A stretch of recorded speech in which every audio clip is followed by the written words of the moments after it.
También tenemos que comenzar con información, y es que aumentan las tensiones en las universidades del país debido a las protestas pro-palestinas y contra la guerra en la Franja de Gaza. Durante la noche muchas se volvieron violentas y se reportan arrestos en varios campuses. Y es que en las últimas horas varios importantes centros de estudio en el país se han estado sumando a las manifestaciones. Estudiantes de Ohio, Indiana, la prestigiosa Emory en Atlanta y la Universidad de California, Los Ángeles. Y bueno, justamente nos conectamos en vivo con nuestro colega Juan Carlos González, quien está allá en Los Ángeles, California, con más información. Juan Carlos, buenos días, adelante. Hola, ¿qué tal? Gracias, muy buenos días. Bueno, pues en lugar de ir descendiendo, vamos a decir, el número y la intensidad de las protestas, estas van aumentando en diferentes partes del país. Por ejemplo, aquí en la Universidad del Sur de California, donde seguimos desde el día de ayer, bueno, pues han sucedido muchas cosas en las últimas 24 horas. Por ejemplo, las autoridades de esta universidad decidieron suspender la ceremonia principal de graduación de este año, y esto, por supuesto, que ha causado pues muchas molestias a los estudiantes. Ha habido protestas aquí en USC, también en la Universidad de California en Los Ángeles, UCLA, donde, por cierto, ya se comenzaron a instalar algunos estudiantes en esto que se le llama campamentos y que hemos visto a través de diferentes universidades del país. Algo muy importante, por cierto, es que el día de hoy se vence la fecha que han dado las autoridades para que los estudiantes que han acampado ahí durante días en la Universidad de Columbia University, allá en Nueva York, pues despejen esa área, terminen con este campamento. Ahora ha habido protestas también en Ohio, Chicago, en Atlanta, por ejemplo, en Austin, Texas, en la Universidad de Texas, en Austin, un maestro fue arrestado. Pero vamos a ver qué es lo que nos dice este estudiante de la Universidad de California en Los Ángeles, quien fue precisamente entrevistado mientras protestaba. Escuchemos. Pues siento que los estudiantes tienen todo su derecho para poder protestar lo que está sucediendo en este momento. Yo siento que es muy importante que los estudiantes están haciendo esto y que ojalá que la escuela no hace nada. Bueno, como les decía, estas protestas se han extendido a lo largo y ancho del país. Una de las ciudades que se ha unido precisamente a estas protestas es Chicago. Precisamente vamos a escuchar qué es lo que nos dice este otro estudiante. Un gobierno tiene el derecho de defenderse, el gobierno de Israel, pero claramente esa no es la situación. La situación es que hay un grupo de personas que han sido bombardeadas indiscriminatoriamente y un grupo de personas que tienen algo llamado el Iron Dome que los protege. Bueno, también en Emerson College lo que sucedió en las últimas horas pues es interesante, ya que allí fíjense que la policía, el escuadrón táctico llegó y trató de despejar a los estudiantes. Algunos pues fueron incluso arrojados por allí al suelo, hubo algo de violencia. El día de hoy pues las autoridades están muy al pendientes porque en realidad no saben qué es lo que va a pasar. Nada más para recalcar, aquí en USC sí se van a llevar a cabo algunas ceremonias, pero no la ceremonia principal de graduación. Regreso con ustedes allá al estudio. Como siempre, Juan Carlos, te agradecemos por estar aquí en La Voz de la Mañana, sí, ese escenario principal de USC allá en California. Muchísimas gracias. Ahora sí, cambiando de tema, este viernes continúa el juicio penal del expresidente Donald Trump en Nueva York. Los abogados del exmandatario continuarán interrogando al primer testigo de la fiscalía, David Pecker, quien hasta ahora ha estado dando detalles de la compra de ciertas historias que podrían haber dañado la campaña del exmandatario en el año 2016. Y nuestro colega Rolman Vergara está en vivo desde la Gran Manzana y nos cuenta de qué se trata y qué más se espera para el día de hoy. Rolman, muy buenos días para ti. Te escuchamos. Adelante. Gracias, buenos días.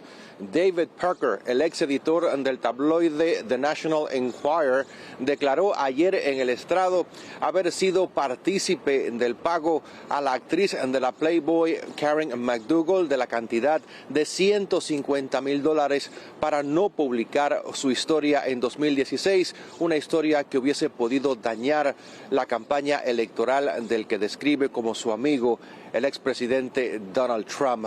Trump salió de la sala un poco más callado que de costumbre, pero reaccionó a la declaración de Pecker. Escuchemos. You saw what went on. It was breathtaking and amazing testimony. This is a trial that should have never happened. This is a case that should have never been filed, and it was really an incredible an incredible day. Open your eyes. And we can't let this continue to happen to our country. On another matter, you know, the economy has just been reported to be doing very badly. The stock market's way down, and some horrible numbers came out, including very high numbers on inflation and in particular gasoline. El caso de McDougal también se une a la actriz porno Stormy Daniels, a la que le habrían pagado la cantidad de $130,000.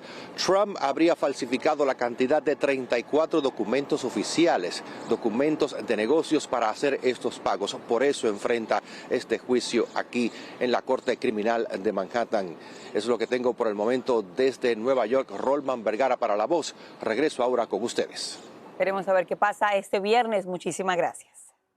El expresidente Donald Trump, continuando con más, no solo acapara atención en la ciudad de Nueva York. En Washington, D.C., la Corte Suprema está evaluando si el exmandatario tiene o no inmunidad contra las acusaciones de supuestos intentos de anular las elecciones del 2020. La defensa alega que su cliente actuó bajo sus deberes como líder de la nación, mientras los fiscales argumentan que ningún presidente está por encima de la ley. Pablo Gato está en la capital del país con toda la información. Muy buenos días. Adelante, Pablo.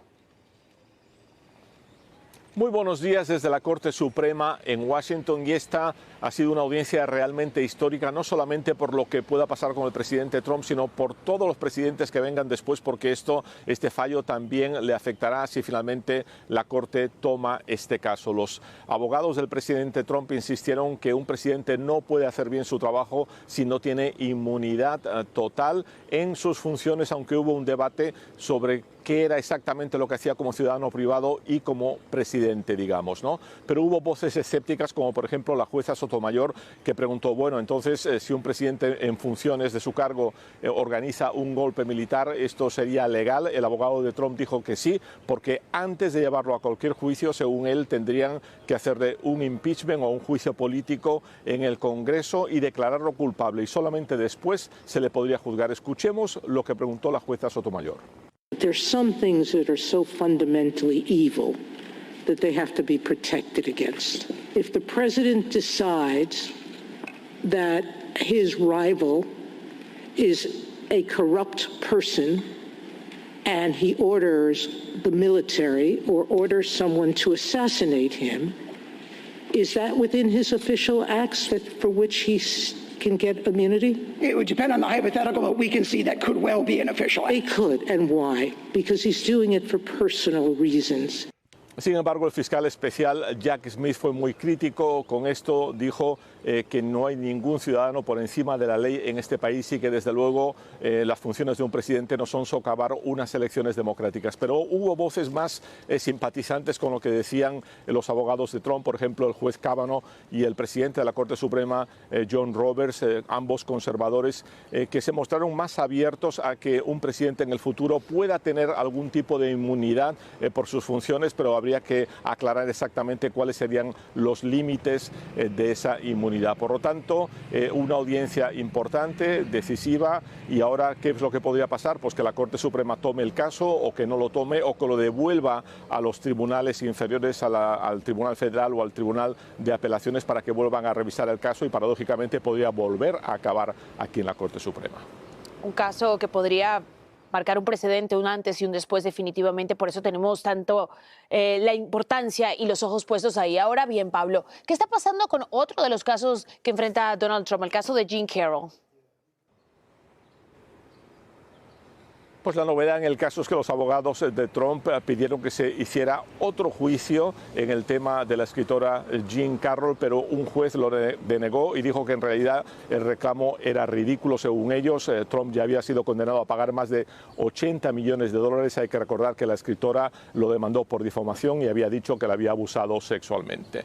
Eso es todo por el momento. Desde la Corte Suprema regreso con ustedes al estudio. Muchísimas gracias, Pablo, desde la capital de la nación. Buen día.